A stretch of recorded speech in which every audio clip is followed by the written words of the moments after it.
Municipal నిధుల నుంచి సుమారు 20 లక్షల నుంచి సీసీ రోడ్డు మంజూరు చేయడం జరిగింది. ఆ శంకుస్థాపన ఇచ్చే సందర్భంగా యాదగిరిగుట్ట పట్టణాన్ని ఇంకా కూడా అభివృద్ధి చేయాల్సిన అవసరం ఉంది.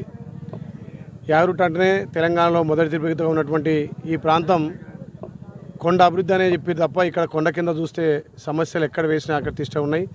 రోడ్ల వ్యవస్థ, డ్రైనేజ్ వ్యవస్థ పూర్తిగా అధ్వానం ఉంది. కాబట్టి గౌరవ ముఖ్యమంత్రి గారు మొన్ననే ప్రతి నియోజకవర్గానికి 10 కోట్ల రూపాయలు వెచ్చిచ్చిండు.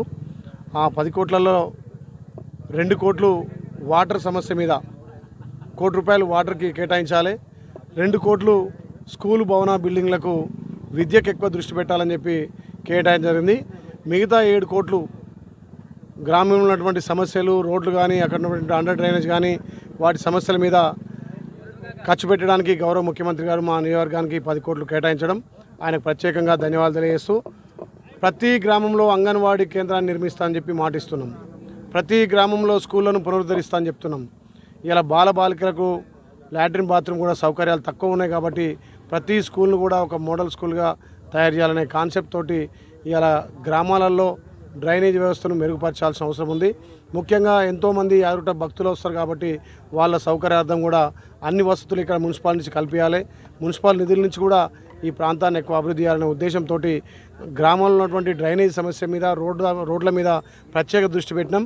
అదేవిధంగా గౌరవ ముఖ్యమంత్రి గారిని అతి త్వరలోనే యాదగిరిగుట్ట కూడా తీసుకొచ్చి ఈ గుట్టను కూడా మళ్ళీ పూర్వవైభవం తేవాలి. ఈ సంవత్సరం నుంచి గుట్టను ఇవాళ టీఆర్ఎస్ వాళ్ళు, మా టీఆర్ఎస్ ప్రభుత్వం ఉన్నప్పుడు మర్చిపోయారు, అభివృద్ధి అని చెప్పారు. పెద్ద ఎత్తున అంగరంగ వైభవంగా గుట్టను ఇనాగ్రేషన్ చేస్తున్నారు. కానీ అది ఏమున్నా నామాత్రం చేయడం వల్ల ఇలా భక్తుల తాకిడి తగ్గింది. మళ్ళా గతంలో ఏ రకంగా అయితే పూర్వవైపు ఉందో పైన వచ్చే భక్తులకు డార్మెంట్ హాల్ కానీ, పైన వసతులు కానీ విధాల సౌకర్యం చేయడానికి కాంగ్రెస్ పార్టీ కృషి ఉంది. కాబట్టి ఖచ్చితంగా యాదగిరిగుట్టను దేవస్థానంకి వచ్చే భక్తులకు కూడా అన్ని వసతులు కల్పించి ఆలేరుని ఒక మోడల్గా తయారు చేయడానికి కంకణం కట్టుకున్నాను. కాబట్టి ఆ రోజు కూడా చెప్పిన, నేను సేవకుడిని, నాయకుడు కాదు సేవకుడు అని చెప్పిన. అదే రకంగా ఇవాళ ప్రజలకు సేవను అందించడం కోసం ఇవాళ అభివృద్ధి కార్యక్రమాలు శంకుస్థాపన చేసినాం.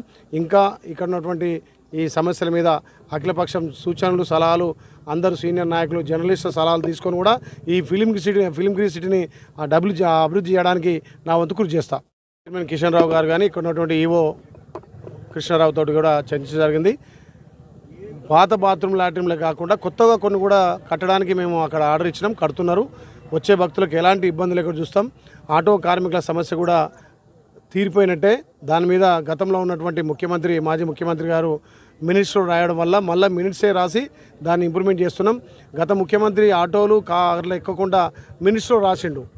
మరి ఆదాయం ముఖ్యంగా పేదోడికి దైవ దర్శనం అందకుండా 500కి పర్మిషన్ ఇచ్చి మన కార్లను బైక్ పంపుతున్నాడు, ఆటోలను బంద్ చేసింది. కాబట్టి దాని మీద గౌరవ కలెక్టర్ గారు కానీ, ఇక్కడ ఉన్నటువంటి మంత్రులు కూడా సానుకూలంగా స్పందించినారు. ఈ 2-3 రోజుల్లో కమిటీ అవుతుంది. కమిటీ ద్వారా అన్ని ఏ రకంగా పైకి పోవాలి, ఇక్కడ ట్రాఫిక్ సమస్య కావద్దు, వచ్చే భక్తులకు ఇబ్బంది కావద్దు, ఆటో కార్మికులకు జీవనం కలగాలి, బస్టాండ్ నుంచి కొండపైకి ఆటోను అనుమతిస్తుందని చెప్పి ప్రభుత్వం కూడా ఉత్తర్వులు జారీ చేయబోతుంది. దాంట్లో ఆటో కార్మికులు ఎవరు కూడా చింతించాల్సిన అవసరం లేదు. ఆటో కార్మికులతో పాటు వచ్చే భక్తులకు కూడా అన్ని విధాల వసతి కల్పిస్తామని చెప్పి మాటిస్తున్నాం.